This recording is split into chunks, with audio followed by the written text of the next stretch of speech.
Hey everyone, today I'm going to review SillyTavern and answer whether it is worth using for AI roleplay in 2026. So SillyTavern is a free open source interface for chatting with AI models. It does not include its own model, so users must connect a local model or an outside API. And once it is connected, it gives you more control than a basic chatbot website. Its biggest strength is customization. You can create or import character cards, build different user personas, manage lore through world info, adjust prompts, and run group chats with several characters.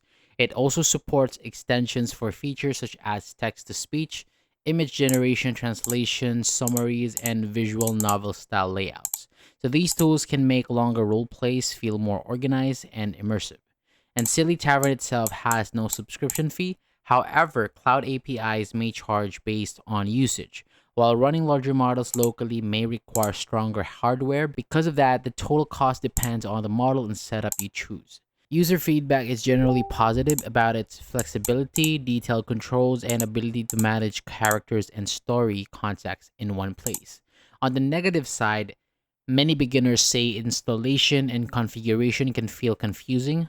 Learning providers, preset, lure books, context settings, and extensions may take time, and the quality of the roleplay still depends heavily on the connected model. So overall, Silly Tavern seems worth considering for AI roleplay fans who enjoy customization and do not mind learning technical settings.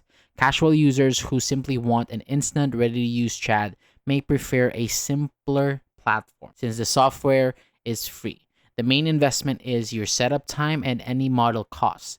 So thank you so much for watching. That is all for today. For more videos like this, hit the subscribe button below and I'll see you on the next video.